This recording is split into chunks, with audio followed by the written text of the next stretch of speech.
Originally from Southern California, Frank White officiated football on Oahu in 1971 and was promoted to varsity referee in 1975. In his time, he worked the 1978 Hula Bowl and 3 non-conference University of Hawaii games. In 1986, Frank worked a full schedule as a back judge in the Western Athletic Conference, beginning a 25-year career as a Division I official. He has been a mentor for many young officials over the years, served as president of the ILH Officials Association, and has hosted many end-of-season events. Congratulations to 2018 Hawaii Sports Officials Hall of Fame inductee, Frank White. Well, I'm not used to talking to a group this small, but we'll get along with it. I want to thank the board, as everybody else would, and the committee that nominated me and stuff. It's quite an honor. I mean, it's a real honor, something that we never really figure in your life that this could ever happen, and I'm really appreciative. I need to thank my daughters, Kelly and Courtney, who are my ball girls in the years, and all the events that I missed when they were growing up because I was traveling on the mainland, doing my avocation in football officiating.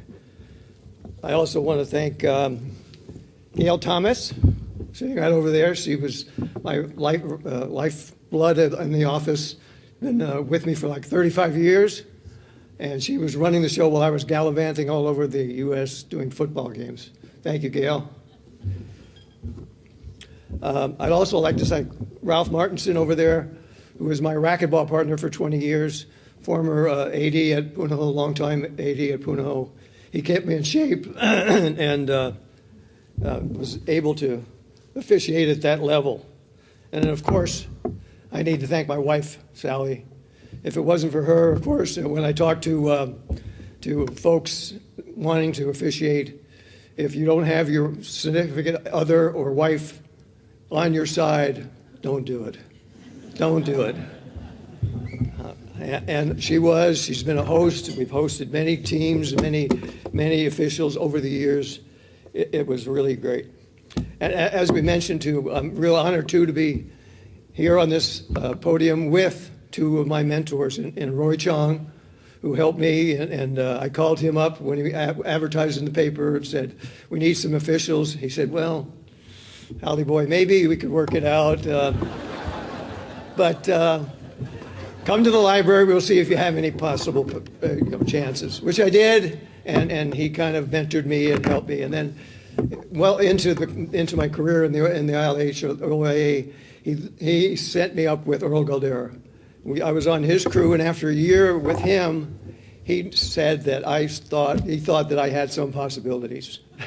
So he said, if you join the Hawaii College Football Officials Association and go to the meetings, get in the rule book, take the test, pass the test, I'll assign you to the Hula Bowl. And of course, Earl is a man of his word, and I did, and I passed. And I did, my first college football game was the Hula Bowl in 1978. 43,000 people. Talk about being scared. Ooh. That's going from a high school to the Hula Bowl was really something. And Earl really, really helped me. And Fran, I know you remember all the times that we come over to your kitchen and I'd bring the adult beverages, and she would make all the poo-poos and all, and we'd just sit around for hours and hours and go over the games that we had done and dissected them, and it really, really was the national thing that we needed to do.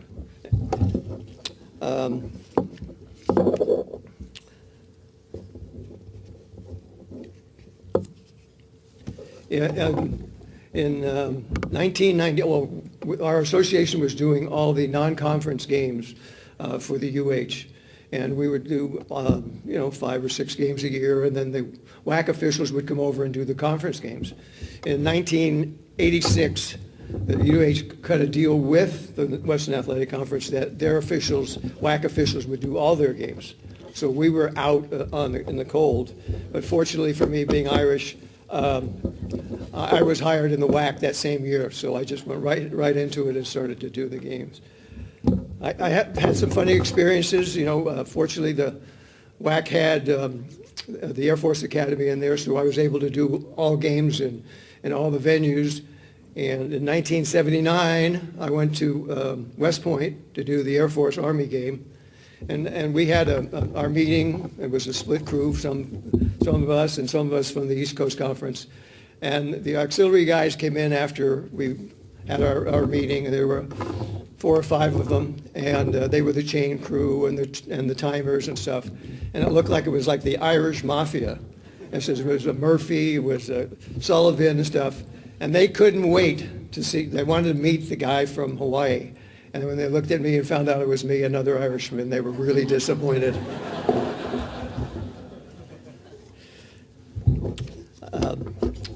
Even before the New England debacle with the balls, in 1985, I was officiating a game at Annapolis, and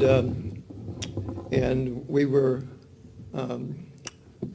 changing the balls. When we changed the balls, when the Navy got their chance to run the ball, my umpire came to me and said, "These are not the balls." I said, "What are you talking about?" I touched them, they're like Nerf balls. So I go over to the coach, who's Weatherby. I go, "Coach, these are not the balls." He said, "Oh yeah, those are the balls." I said, "No, Coach, they're not the balls. We measure them. We put my initials on the laces. That's how we determine that's the balls we're going to use." And he said, "No, those are the balls." Okay, here's what we're going to do, Coach. You're going to play with the Air Force Academy's ball. Oh, wait a second. Two enlisted men walk up with the bag of balls. I said, "So those are the balls." We threw the other balls out. And I said to him, "Coach, I just flipped the coin with the Secretary of Defense. The President of the United States is in the stands, and you have the honor code." He says, "Frank, we have no damn honor code when we pay the Air Force Academy."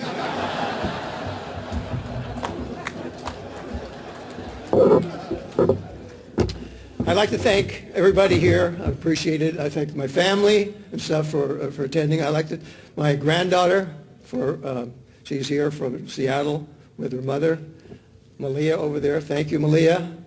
And I'd like to thank all of you and also the board for this great honor. Thank you very much.